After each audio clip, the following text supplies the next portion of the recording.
Ayomide here, and guess what? We're back for more incredible journeys into the lives of everyday heroes on the World Without People podcast. Dive into more vibrant stories, shared experiences, and mind blowing perspectives with me in season 2. New faces, new stories, but the same old vibe. So, whether you're a seasoned listener or just stumbling upon this oasis of humanity, welcome. Grab your favorite beverage and join the adventure. Let's celebrate the beauty of the world, one remarkable story at a time.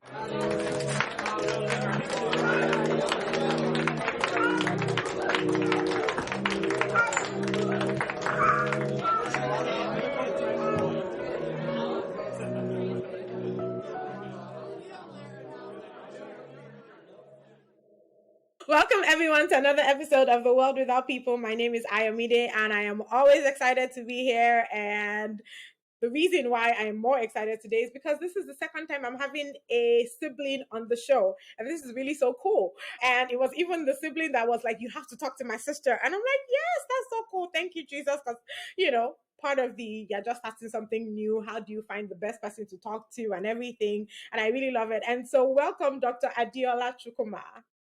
Thank you. Thank you so much. Yeah. I love your energy. I I'm love it. excited for this conversation. Yes.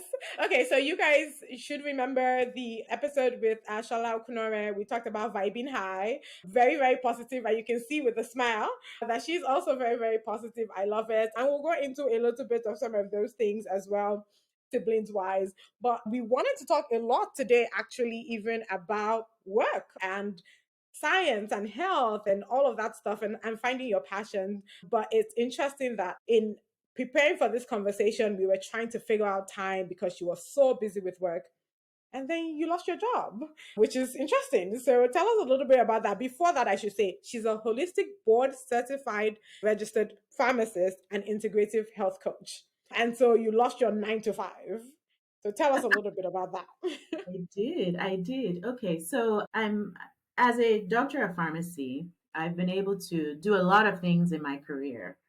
Worked in different parts of the healthcare industry and kind of seen it from different vantage points.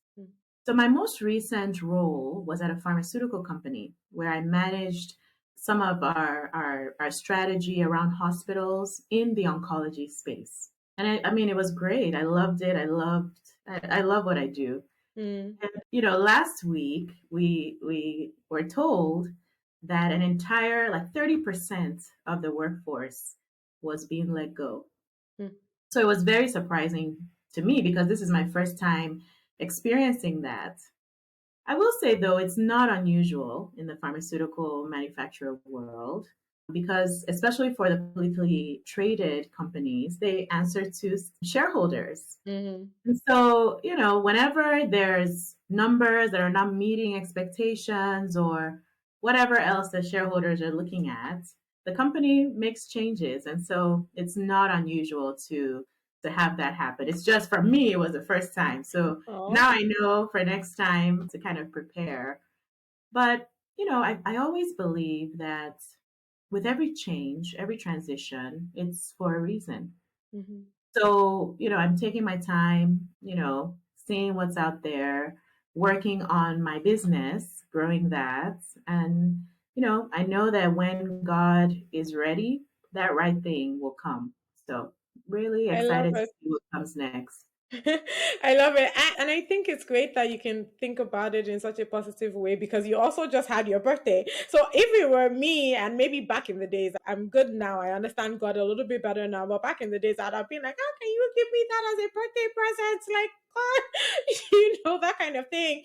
But instead, you actually talk about it and then you launched your brother's foundation, right? And in fact, I saw then that you typically raise funds for your birthday, which is so amazing. So tell us a little bit about your brother's foundation and what you guys are planning to do with that, and just how you came to this place of getting charity or doing charity for your birthday. Yeah. Okay. So, I guess maybe I'll talk about how I started to just raise funds. I mean, I've always been helpful, resourceful, whatever that word is. Growing Mm, up in Nigeria, like you always have to be useful. You can't just waste time. So I've always kind of had that, just the way I was raised, that you need to do things to help people. You need to give back wherever you can. And so after moving to the US, I mean, I always volunteered. I volunteered in the library. I volunteered Mm, as a mentor when I was in college for high school kids. It for me, it comes naturally because I right, do believe that for all that we are given, it's not just for us to, have fun and look at our money in the bank and right, whatever. You should do those things too, of yeah, course. But I think that whenever we're giving gifts, it's not just for you, it's for mm, God's children around you too. right, Those that you are actively engaged with and those that may be watching you. Everybody's watching you, you know. mm-hmm, So it was always very natural for me. And the very first year, so it's been over 10 years now. The very first year, it was a very small donation. Like I just said, you know what? I was reading about water and how in parts around the world, I mean, think of Nigeria too, in some places, right? right, There's always that stress of, is there water? Is there water in the borehole? Is there water in the well? That kind of thing. mm-hmm, And so it was an organization called Charity Water. That was the very first one. And what made it easy for me was their platform allows you to do a birthday gifting campaign, a birthday campaign. And so it was easy for me. I just put my name in and then I shared it with my friends. And that was the beginning. And so I said to myself, okay, there are some organizations that, have a platform, others may not. And so let's just do it. Let's surprise them. Let's surprise them and they'll just wonder, "Ah, where is all this money right, coming during this week?" And so I've just done that and I enjoy it. I love it. Hopefully one day it'll be even more. It continues to grow year over year. So I'm really excited about that. So that's how I kind of started doing that. For Coyote's Legacy Fund, and so for those who may not know, so the middle brother between me and the other brother that came on her show, Shola, his name was Coyote Oluseun, and he was diagnosed with stage 4 colon cancer in October of 2022. And then he passed away January 2023. yeah, So it was really fast. And just kind of walking through and alongside that process. Like I would go, he lived in Houston, I live in Dallas. I mean, I would go every weekend or in between the week and lots of doctor visits, staying overnight in the hospital, inserting ourselves into his treatment plan so that his physicians, his nurses would talk to myself or my husband mm, whenever they were deliberating about something. It just showed me that I think that we still have a long way to go, especially in communities of color, mm, Black people. mm, I think that there's still a lot of education. Many of us, sometimes don't want to think about taking active and proactive care of health until health evades you. mm, And so, for me, this was an opportunity for me to start an organization that would keep his name alive because Kay was wonderful. He it was was, the most chill person. He would have been the last person that you would think, I can't believe he's not here. And he was, mm, 41. mm, So part of this organization, what I would like to do as we're starting out, we're raising money, of course. So it's a legacy fund, it's a nonprofit fund. And we're going to partner with research. We're going to partner with other organizations that are working with people who are in this, they call it early stage or early right, onset colorectal cancer. So people that are younger than 50. mm-hmm, And in all the research that I've been doing, colon cancer continues to impact people at younger and younger ages. right, However, the current guidelines are at 45. mm-hmm, So in Kay's case, he wasn't old enough to have a colonoscopy. right, So then what? So I think the key is getting the information out there, getting people understanding that, I could be at risk. And there are other tests that can be done at younger ages other than the colonoscopy, like, the fecal blood test and some yep, others. Just getting that word out there, getting us comfortable with speaking about it, and getting us comfortable with asking questions about our family history. Mm, Because there might be someone in your family who maybe it wasn't cancer, but there was something that was wrong with their GI tract. There was a mm, surgery that they had. mm, That's a risk factor. And yeah. many of us just don't know that.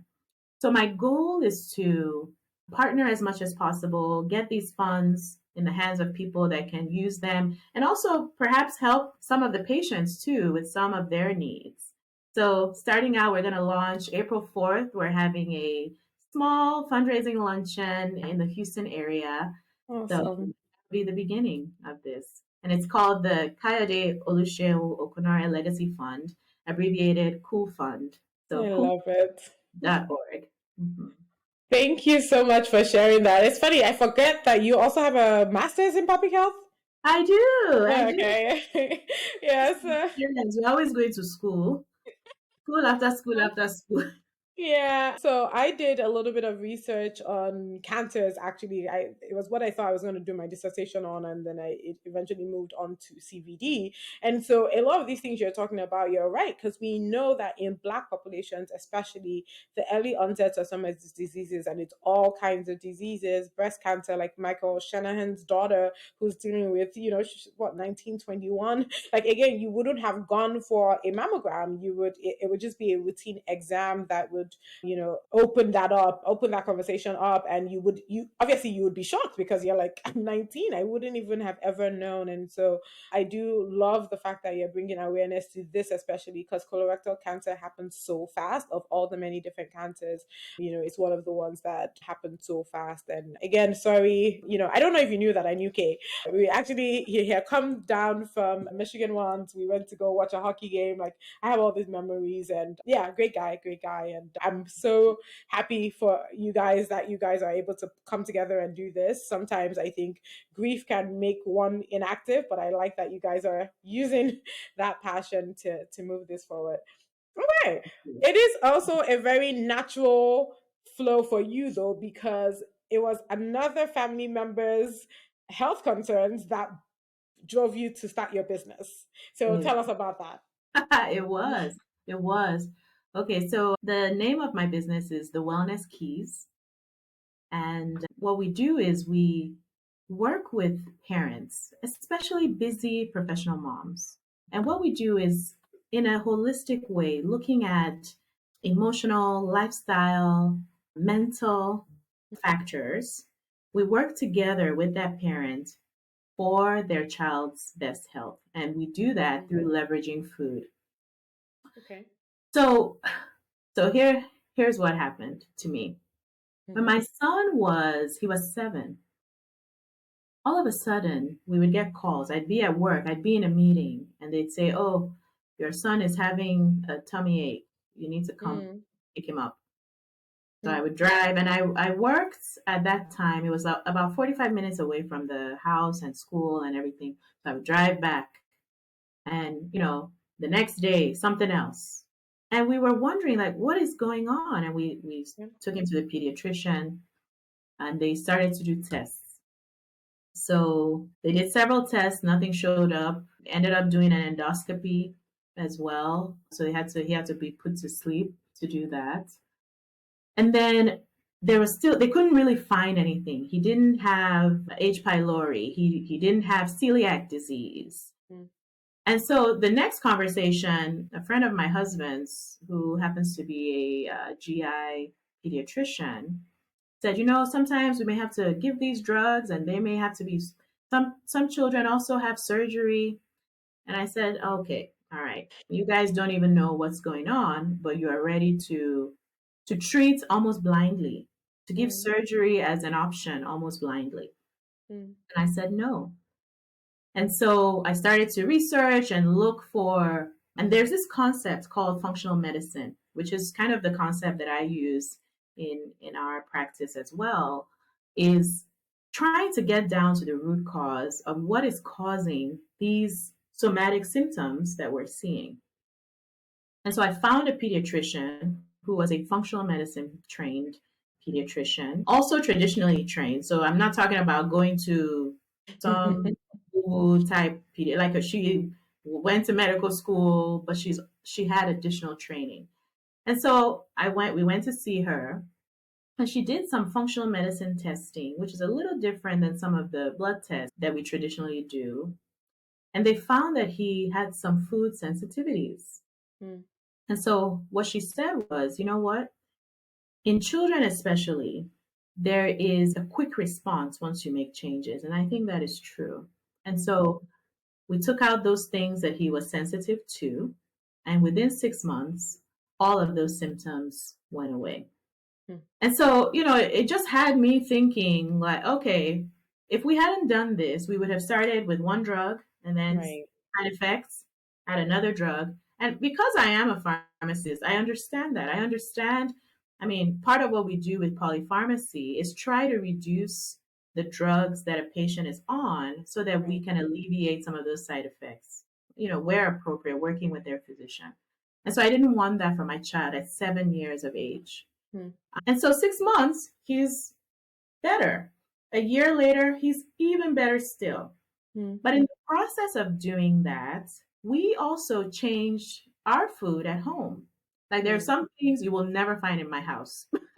What's an example? What's an example? Soda. Oh yeah. I mean, yeah. You're Yeah. not gonna find. Okay, just so I'm not the mean mom. There are times when, a visitor will come or we're having a Yeah. party or whatever. I'll have some soda, Yeah. but that's Yeah. it. Yeah. They'll, Yeah. you, Same. they just don't. I decrease vegetable oil use as an Mm. example because that's an inflammatory Yep. oil. So instead, you use more natural oils, whether it's Mm. palm oil, whether it's olive oil, avocado oil, like, things that are not chemically Made. made, if you will. Let's see, I'm trying to think of something else. We use honey more so than sugar Yeah. in my house, Yeah. just less processed foods in general. And Mm. so, we took all of those things. We always have grass-fed meats, Mm. imported meats. The eggs are always pasture-raised eggs. And we go to the farmers markets a lot of Okay. times for that. And then lots of vegetables and fruits. And I try to be organic, Okay. especially if I'm looking at the fruits and vegetables that are most likely to be produced using pesticides. You make sure those are organic. Yeah. So there's simple things that you can do that just makes everyone healthier in Yeah. general. Yeah. So that's what happened to us, and I didn't want any other mom to have to feel the way I felt. I felt confusion. I felt unsettled. I felt, oh my God, am I going to get a call today from school to go get him? And so we just try to help families just make little changes here and there. I'm able to do some testing as well Okay. as needed. And then we just work with you, however much you want us to work. We can work with your physicians also. And the goal is to leverage food and look at how your lifestyle is and what it is you might be able to modify to just get that child healthier and maybe the whole family healthier too. Yeah. I absolutely love that. I can hear my mom telling me, just saying that, but you're supposed to have done that as a Nigerian. Like, my mom doesn't do sugar, it's honey. She doesn't, all these other stuff. And I can hear her just saying, just be coming back home. But obviously, like, you get here, and I think it's that whole idea of acculturation, right? Sometimes it's just this is what you know and this is what they know, and you don't even know any better. Obviously, science and education and awareness is bringing a lot of these things back up, and people are now understanding organic. But I think what I like about what you're saying is that you can tailor it for yourself, because I don't like this blanket statement of everybody don't eat meat. I'm not going to not eat meat. Let's just be clear. But can I eat certain kinds of meat? Can I eat certain parts of meat? Like those kind of things. And so how, like, I guess you have to specialize it per each person. Like it requires testing. But say for example, I'm a new parent and I just want to do the best. Like I actually don't want to ever get to that point that you got to. Are there testings I need to be doing now? Should I be worried about, or is it just a general informational thing, like you're saying, like honey, no sugar, no soda, those kind of things? What would you say? No, I love one thing that you said. In our practice, we use a concept that we call bioindividuality. Okay. So everybody is bioindividual. We're all different. And so Mm. I don't subscribe to everybody stop eating as an example, something common, gluten, right? A lot of Mm-hmm. everything should be gluten free. While it might be what is needed in that case for that child or that family, it may not be what's needed for everybody. Right. So, to be specific, here's the ways that we find out kind of the specific things we need to do. We can do two things. We either do an elimination diet Okay. where we just everything that you're eating, stop. We're going to go clean, Mm. as in vegetables and fruits and low inflammatory foods. Okay. Then we start to add things in to see if there's some type of reaction. Mm-hmm. Or we do testing. Usually, I like to do is stool testing Okay. for GI, and it'll show a lot of markers of what might be going on. Yeah. Those are the two things I do to kind of be more specific. But to someone who maybe is not seeing a lot of problems right now, your child is not exhibiting any symptoms. I think the biggest thing for any family is try your best to eat foods in their most natural form. Yeah. So taking out things like cereal, Mm-hmm. processed cereals, taking out all those Pop Tarts and those things that okay, this a Pop Tart didn't grow from the ground Yeah. or come in that form. It was made that way. Mm. So that's what I like to think about. Okay, this thing I'm about to eat or my children are about to eat, where did it come from? Can I see that Right. here? If I can't see it, most likely it's processed. And Yeah. that's what you want to take out. So that to me, if we take out processed food from our diets, I mean, you'll see a difference really quickly in your Yeah. family. And just the way you feel lighter. I mean, the bloats, a lot, especially for moms. We're always like, Mm. I'm bloat, my tummy is big. Yeah. Abby. Yeah. And I didn't eat that much. My tummy is just, I'm telling you, Yeah. if you take out those processed things, you see a big difference. I think the second thing is drinking lots of water. Mm. We don't drink a lot of water, Mm-hmm. to be honest. Yeah. And I don't necessarily think, the 8 glasses of water that we say, like, I mean, that's fine, but it might be too much for some people. It might not be enough for others. Right. So just thinking of, okay, every couple of hours, I need to drink a full glass of water, Yeah. uh, so that you don't feel stressed. Like, oh God, is it 8? Did I drink 8? Was it Yeah. 7 or it's 6? Yeah. But increasing water intake, because it just floods your cells. It flushes out toxins. If you sweat, I mean, you just need a lot of water. Mm. Uh, so I think for me, that's number 2. And Yeah. then number 3, increasing fruits and vegetables. Right. So Yeah. kind of similar to the decreasing processed food, Yeah. but fruits and vegetables have a lot of antioxidant, anti-inflammatory properties. And sometimes in our environment, living in this industrialized nation, there's a lot of things that come at us. There's a lot of toxins in the air that we breathe, in things that you might not even know that your body is having to fight. And Right. having a lot of vegetables and fruits helps to kind of break those free radicals that might occur in your body. And it Yeah. just helps you. And not to talk of the fiber that helps with just moving things along in your digestive tract. So I would say those are like the 3 things: Yeah. decreasing processed food, drinking lots of water, increasing your fruits and vegetables, and you'll see a difference. Yeah. The thing is, I feel like a lot of people know this. It's not that they don't know it, they've not heard it, it's not been saturated in the market. But obviously, there are a couple things. I can imagine that naturally people will say economy. Like, I remember in college, I only had money for $1 Taco Bell. Like, in, like, literally, Taco Bell saved my life that year. Mhm. And I mean, to be fair, Taco Bell, I think they had eggs and they had like meat, so like maybe I had a balanced diet, but like I was definitely not thinking fruits and vegetables, and I'm a big fruit girl. Maybe not vegetables, but big fruit girl. So now it's a Mhm. little bit different. So I'm just saying that outside of economy, though, why do you think people struggle with this? And then maybe what are the tools or techniques that you can use to move people along? Because it's one thing in practice. I think they're paying you, so they want results. But I think maybe for the masses, for lack of a better term. No, I get it. I get it.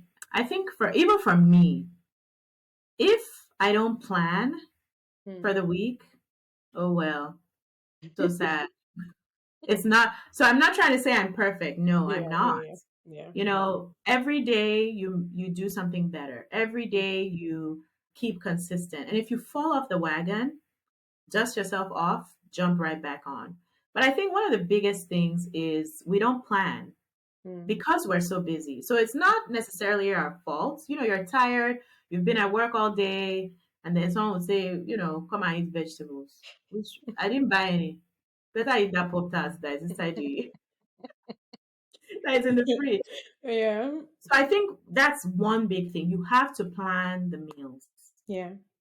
And for me, as my children are growing older, my son who was 7 then, Mm. he's 14 now. Wow. I have to get them into the conversation. Okay, so what do you feel like eating today? Go right on that list. What are the things you want to eat this week? Mm. And then you have to plan. And so you think of the meal prep folks. I don't necessarily prep every single meal, but I Mm. make sure that the things that we need for the week are available. Right. And then as far something I found that helps is you know how we all put our fruits just in the fridge at that bottom Yeah. section. Leave it out. Mm-hmm. People are more likely to grab it when it's sitting out there Right. versus it's out of sight, out of mind. Yeah. What I'll do with salads, if I'm just having salads, is I'll put them into um, individual containers. So I'll Yeah. take it out of the bag, prep it, put it in individual containers. So each person can just grab their own Yeah. versus, oh, I have to open it and shake it and put the dressing. Mm-mm. Just grab yours, Yeah. go sit over there and Yeah. add whatever else you may want with it. So Yeah. I really think, and there's no way that we can avoid it. If you don't plan, you're planning to fail Yeah. because you'll be driving home. You know, you pick them up from school, you're driving home. There's a McDonald's right there. That would be faster. But if you've planned and you already have food, you can tell the children, we have food at home. As a proper Nigerian, you have food. Food at home. I love So it. yeah, Yeah. I think that's the biggest thing is just we're really busy and it can be overwhelming, but you have to find that time as the same way we plan for our meetings for the Yeah. week, right? We know, okay, I have this meeting or I have this travel that's coming. Yeah. Add in there what the family is going to Yeah. eat. We need Yeah. to plan for it. Yeah. And even for us single people, I have to tell you, I don't put soda in my house. Like there's some things I just do not put in my house because I know that I'm going to eat it a lot. So like for Exactly. example, yeah, soda is like a no-go. I've been craving soda all week too, to be but like just to even go downstairs to go to the vending machine to go and pick is like that's too much work. So hey, no Yeah. soda for me. No That is soda. and I think that that's to be fair, that's been very helpful for me. Actually, while we're at this, now I feel like I'm even going off of questions. But what do you think about intermittent fasting in that sense? Because that's one of the things that I do. And then, like I said, don't have these things in my house because I don't work out as much as I should. So those two things have been very helpful for me. What is your take on intermittent fasting? Yeah. I mean, I feel if it works for you, go for it. Yeah, yeah, I mean, think about just our ancient ancestors, mm, right? They didn't have food every single time. yeah, They would catch a big, cow, boar, goat, whatever the animal was. Everyone shares. They have a good time that day, but there yeah, was no fridge. So you're yeah. not saving it to eat again the next day and the next day. Good point. So the day after that, maybe it's the foraging, the leaves, the fruits, whatever, until they catch another big animal. Mm. So I think that our bodies And adjust. can adjust to having fasting seasons. Mm. And if you're doing it daily, like a typical intermittent fast, I think it's fine. It gives your body time to maybe break down everything and metabolize until you eat again. So I think if it works for you, that's fine. There are some people they can't do it. They have to eat uh, throughout the day. And for people like that, then just make it small. Make it small and make it whole foods, so you don't overload your GI tract. But Yeah, so if it works for you, I say go for it. Yeah, I I love do it. that sometimes. I do that sometimes too. But Yeah, if it works, do it. Okay. So now you talk about how like you had to now learn about functional medicine, which has kind of also helped you get into this health coaching business, right? But Mhm. how do you encourage? Because I think for me, I have talked to a few doctors here. This is a thing that I don't like. Like I feel like we should be talking about it in the schools already, and we know better. And like some of these things you're talking about, I'm sure are like ancient things that we always kind of say is like Chinese medicine, but it's really not. It's for the whole world. And even now I feel like scientists are still not accepting that these are things that should be taught maybe in school. So how do you maybe encourage others to learn about it, especially the newer ones, or how do you advocate for this merging of holistic medicine, functional medicine, and pharmacy and the science as we would call it? Yeah. The funny thing is there's science around holistic or functional medicine as well. Right, right, It's just, it might not be a randomized clinical trial of right. 10,000 people. Mm, So I think, though, that there's convergence that's happening out there as more and more studies show connections between different things. mm, So, as an example, for the longest time, there wasn't that association between the gut and the brain and how they're connected. right. But now we know that 70% of your immune system is in your gut. And Mm, that even makes sense because that's how things enter into your body for the most and go part, out. Yep. right? Yeah. So they're entering that way. It makes sense that the creator was like, okay, this is your first defense. We're going to Mhm. work things out here before things move around to your cells and your genes and your DNA and whatever Mhm. to impact those things. Yeah. So science has proved that now. It took some time, but we've proved that.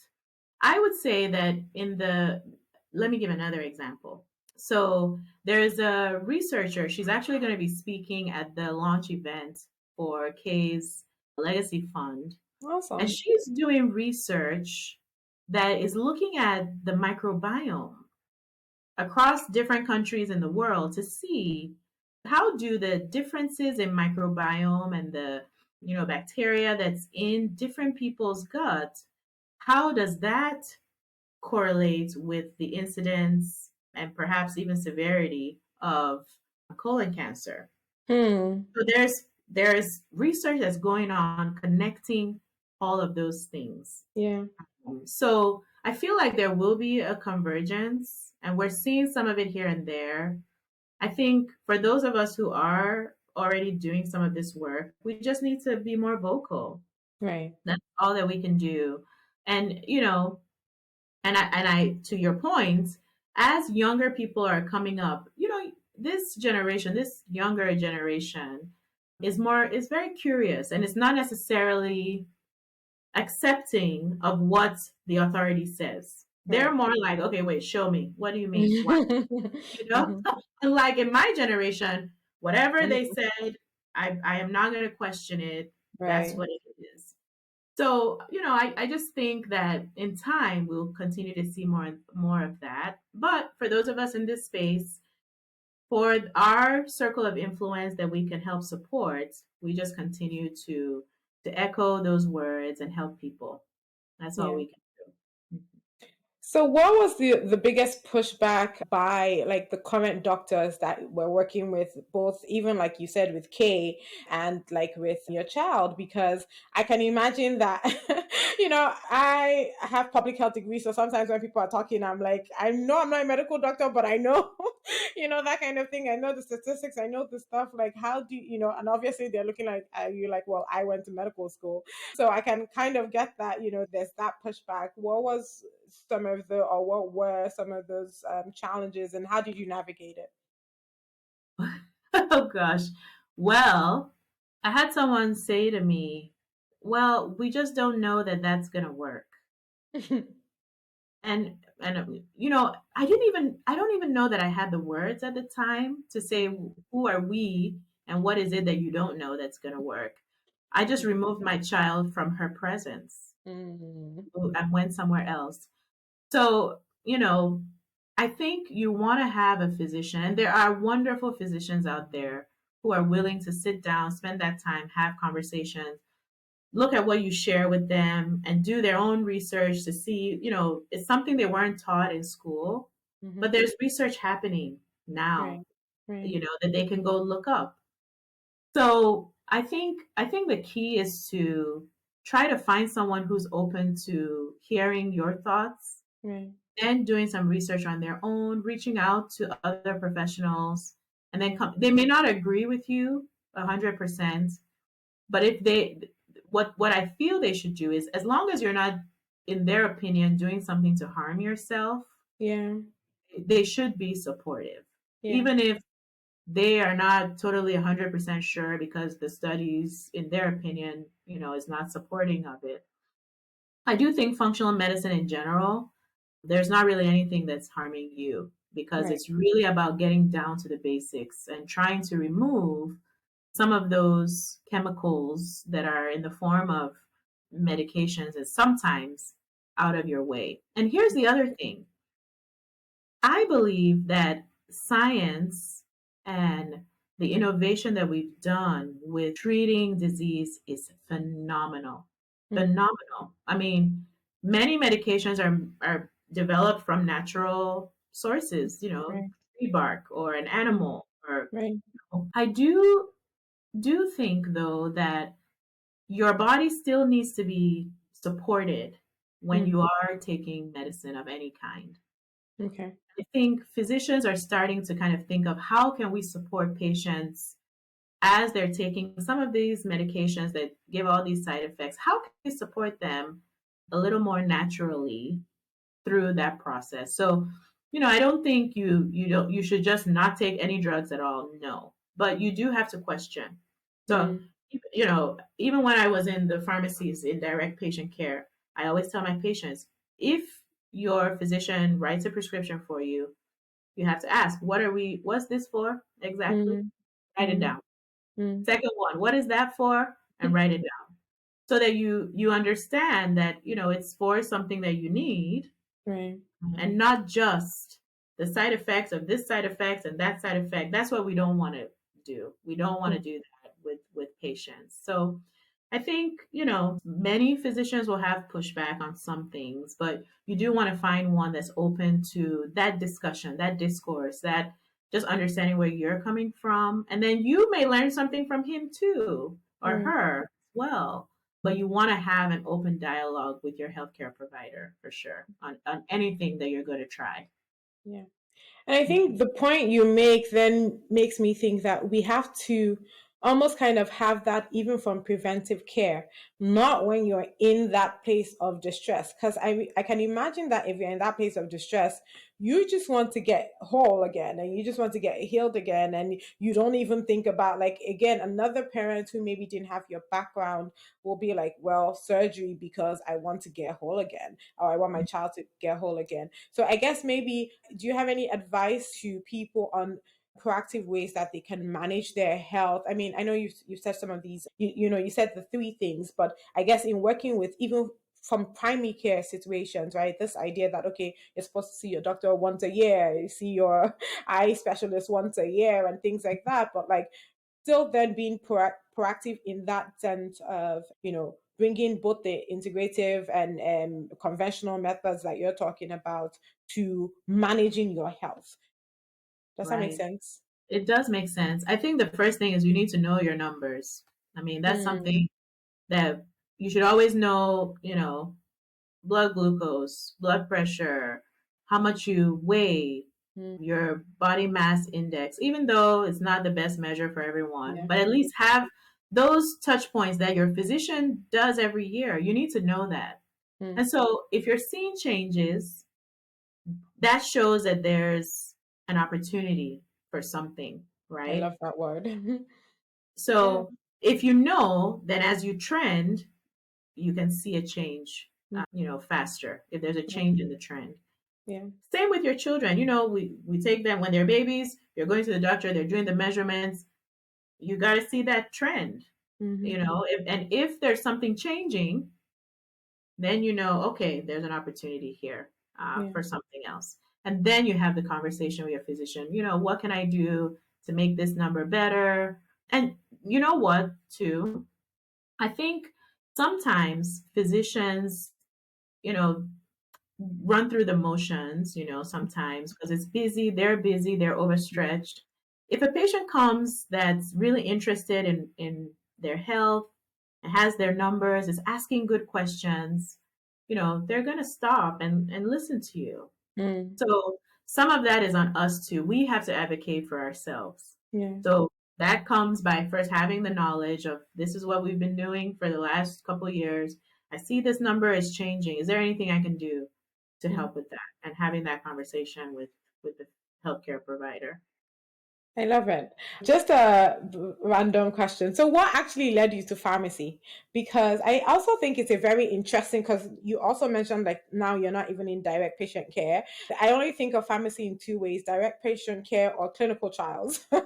Like that's the only two ways I think of what the pharmaceutical industry does in you're giving me meds. But what led you to pharmacy, and then like what are the different, because you kind of talked about different um parts of pharmacy. I'm kind of curious. I don't know any of it.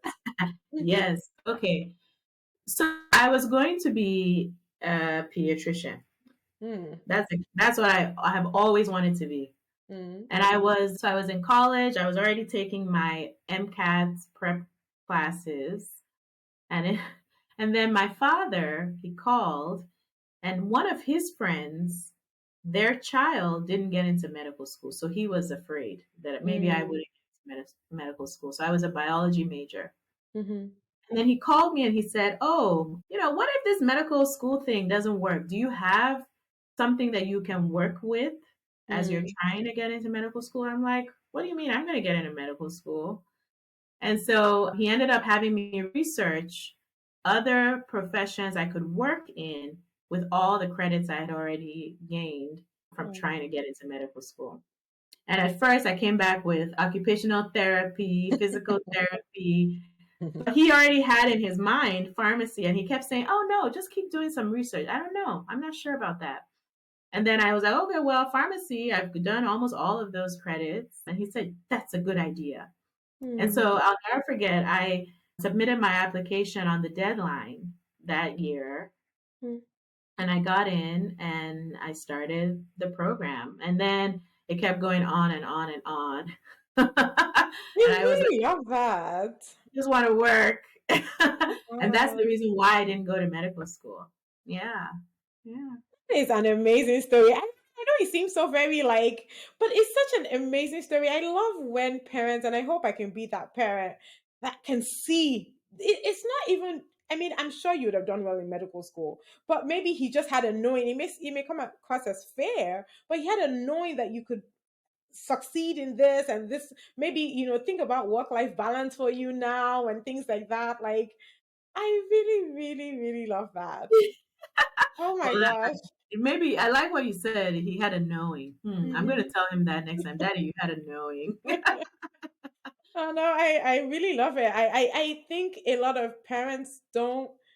I think they do a lot of their kids. This is my personal opinion. Disservice when we just think of the typical engineering, medical school, this, that, without considering who your child is, what they're good at, what their future could be designed to be. Because again, I keep thinking about that. Like, and not to say that medical school you couldn't have had work life balance, but I can imagine that it was just a little bit different. So I really, really love that. Okay. But yeah, but tell me, what are some of the things you did there that is other than those two, like just Yes, giving drugs or like in clinical yes, trial? yes, yes, yes. Okay, so started off in direct patient care, Okay.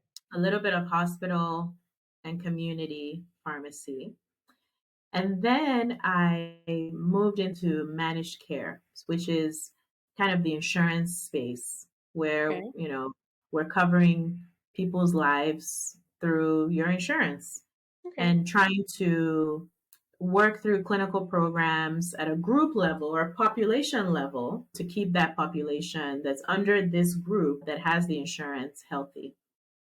So I moved into that, and it was very serendipitous, to be Mm-hmm. honest, because I made a call. I just made a call because I had an old card that somebody had given out when he came to visit our pharmacy school. This was 6 years prior, and I kept his card. So when I called, he obviously was not at the number anymore. He was now the VP of pharmacy at that health plan. And then I just said, the first person that picks up the phone, she hung up on me. She was like, no, we don't have any jobs. And she hung up. And then I called back, and another person picked up, and she said, you know what? I'll transfer you to HR to see if we have something for pharmacists. And they sent me the application, and I interviewed, and I got the job. So, again, it was meant to be. It was just meant to be. In between, prior to that, I did a volunteer position with the state Medicaid program where we would do training on a disease state, and then they would deploy the pharmacists that were in the program to different physicians to review their prescription usage. So, as an example, if we did asthma, any physician that was only prescribing the rescue inhalers, we would go visit with them to say, hey, wouldn't it be nice for you to also add the steroids, which is more preventive? That kind of conversation. So I would do that. I would just drive around. I would have my list through that program, and I would just drive around and meet with those physicians and talk to them and sign off that I talked to them about this. And you know what was funny with that program? Some of those physicians just didn't know that this is what was happening from a big picture standpoint, you know? So showing them the data to say, hey, you have 30% or 40% of your patients who are on rescue inhalers that you prescribe, they're not on, steroids. That perhaps is an opportunity for you to kind of look through. They were like, oh, really? I didn't know that, So it was also sharing information with the physician to let them know. So again, it was just my interest. I want to do something. This is fun. And I volunteered with the state of Michigan. And then got this job by calling. And then, I was in managed care for almost 10 years in different organizations. And then I did some consulting with a management firm who had a healthcare arm, and then they needed pharmacy specialists. I did that. And then I worked with a government program for drug pricing. I did that for about 9 years. And then I was in pharmaceutical manufacturing as well. So I feel like pharmacy is very versatile because you have a philosophy, you have training, and then your mind then has a philosophy about health and inquiring and trying to fix things or make them better. And those are transferable skills in so many different areas of healthcare. So I think it's been great. I'm so grateful. I like what you said, especially about that volunteer thing, because I think that's what I was trying to get at. This whole idea of like, as a pharmacist, sometimes what I just perceive is you're just handing me a drug, right? And it's not integrated with my health in general, my health desire, my health wishes, my health. And I know, like in public health, so kind of what you just said about like pharmacy having those philosophies and transferable skills, I think that's what I love so much about public health. And my desire is to actually see more farm work, especially in community settings, work in the community with the doctors and everything, so that again you don't even just know this patient as a number or as what's it called, you know this patient as their health goals, their health desires. And I think that's what I was trying to get at. But you kind of, I love the scope of what you've been able to do and mention to say even pharmacists can train medical doctors. Like we need to talk a little bit more about the fact that all of the different other health aspects, like, or health, whatever, health sciences, Disciplines. disciplines, thank you so much, we need to work better together. And I Right. don't necessarily know how we do that, but I just think that that's what we need to be doing, because you reminded me now of the idea of like opioid crisis. Like that's possibly why some of those things we could get away with, they could get away with it, because nobody was showing them the data, nobody was checking, nobody was, during those kind of conversations. So I really Mhm. appreciate what you just said. And so it'll lead me to my last question, at least from this point. What do you envision for the future of healthcare, and how do you see your role evolving in it, especially in this space of helping families? Do you want to see adults? Is that the hope? Is that the desire? What are you thinking? You know, I like to go as the spirit leads. Amen. So you know, I mean, I would never have known I would have had the experiences that I've had up to this point. You know, in the beginning, I would never. But I think I remain open. I remain available to take those opportunities. I'm learning, along the way, which is what you need to do. Keep learning things. If there's an opportunity to volunteer in something, do it just to have the experience so that when that opportunity comes, you're ready. Yeah. I will say I want to be part of this drive to this wave of getting people more responsible or feel that they're capable. Maybe that's the better word because many people don't feel that they have the power, but we Mm, do. We do have the power to impact our health. It's not mm, a pink pill or yellow pill or blue mhm, pill that does that. mm. It's us Yeah. figuring out how we're living, the things that we allow into our minds, our Right. spiritual practices, our emotional health.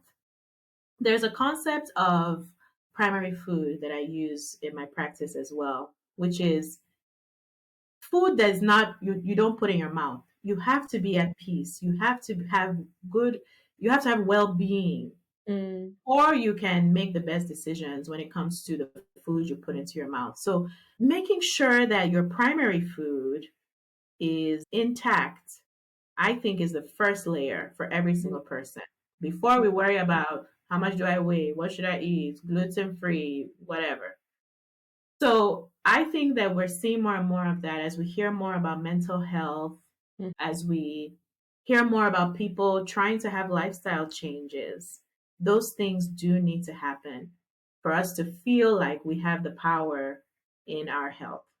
Right. And then I think the second thing is, hopefully through that, we can help people and patients feel like, oh, you know what, I can advocate for myself. Yeah. I can ask more questions. I can share what I found with my physician and have this dialogue. And it's not just a one-way conversation. Yeah. Um, I also know this, I know to be true, is that especially as a parent for me, I knew in my guts that everything they were telling me, this is not what is wrong with my child. Mm-hmm. Something else. And we need to get to the bottom of that. Mm, And so we also need to kind of build that muscle of reliance on that voice that's inside of us, and yeah. that can happen once we kind of calm down, and that's Yeah. hard to do in our society. So Yeah. I want to be part of that, just helping people to look within themselves as they're navigating their health, which is the most important thing that we have. Yeah. And maybe, I mean, I always give advice if I'm asked to Yeah. grown-ups too, to adults, but my heart is with the children because they are our future. Amen. We want them to be healthier to further our species going into the future. I mean, we won't talk about some of the things we're doing with the environment that's maybe And not social helping. media. We talk about social media in my practice too. We make sure the parent is aware of this Yeah. is what is happening, and we share Mm. that information. But I just want to be there to help and be of service however I can, and hopefully just help people to take their health in their hands and be that partner to their healthcare provider through the journey of getting to their best health. Man, I really love it. I think one thing that I want everybody to hear: volunteer, volunteer, volunteer. I won't lie, it's been a long time. I mean, outside of church, which is also volunteer and it's a lot of stuff. It's been a long time. I've gone to a different organization to volunteer. I do volunteer a lot of my time for other things, but I do think you make a really good point, especially for young people. I know I did it a lot when I was young. Habitat for Humanity, all of it, and I do think that it's another avenue for you to also find your purpose and find what you're good at, and or find just something you can use to impact the world, because what you're talking about now is two things that affected you personally that you're now thinking about bigger picture to impact others. And I think for me that's so amazing. So I said it was going to be my last question, but it's like, tell me one success story so far in your journey. Oh my God. You know what? Mm. Every day that I'm alive to see another day is a success. Amen. I think I think even when challenges come, there's, the first feeling is to be afraid and to be like, "Oh my God, what just happened?" Mm, But I always think looking backwards that when that thing was happening, it needed to happen to get me to where I am today. mhm, So I'm still growing, but I'm trying to, as things happen, to look beyond what's in front of me. mm. This thing, either I need to learn something from it, which will Yeah. only make me stronger, Okay. or it is clearing the way for something better to come. Amen. So I'm just grateful to be here every single day. And I think that's the biggest success to me. I love it. Thank you so much. You get to ask me one question before you go. Yes. Okay. Let's see. One question. One question. All right. What are you eating for dinner? Ooh, I haven't thought about it, and that's because I had breakfast, which I never have breakfast. But today I woke up hungry. I've been going to bed lately early enough that by 6, 7, 8, I'm already done. No, actually, even earlier, like 7, I'm already done with dinner. So I haven't thought about it. Maybe a salmon. I'm team fresh food. I almost certainly make food fresh each day, which is annoying because I don't have time for that. But I'm not really good with the planning, like you said. So I think that's another thing that I've learned. I've heard it a lot, but I also get like bored with food. So I'd rather not eat than eat. Maybe that's another thing to remind people, like, eat. Don't be like me. Eat, please. But But again, it might work for you. You know what I mean? So, exactly, exactly, so exactly. it's okay. Yeah, probably a salmon. That's the only thing I can think of in my fridge right now, and then I So have what? leftover pastas. Oh, okay, perfect. So it's afternoon now. You have the rest of the A couple afternoon to hours, yeah. figure out what you'll have for dinner. Just make sure it's something whole, Yes. something that will nourish you and nurture you. Yeah. You'll be I love good. it. I actually love the question too because it makes me think about what are you, and I think hopefully people get that. Like, think about what it is that you're doing and don't just like go into the fridge Yes, and pick something up. So exactly. thank you so much. It was amazing having you. And I know we'll have more opportunities to talk some more because like what you're doing is, I know I didn't mention it. One of the things that I know that I've had people, a lot of parents who their kids, have food sensitivities and things like that. So we're going to put up all your information and people can reach out to you. Thankfully, it's the kind of work where you can do remotely, so everybody can reach out to you from everywhere. Thank you so much, Dr. Adiola. Perfect. All right. Thank you so much for having me. Thank you for joining me on today's episode. Just like you would share with friends about a great book you read, don't forget to share this if you enjoyed it. Connect with us on IG and Twitter at TWWPcast and get details on the website at worldwithoutpeople.org. And hey, remember to make loving others the story of your life. Until next time, this is the world without people.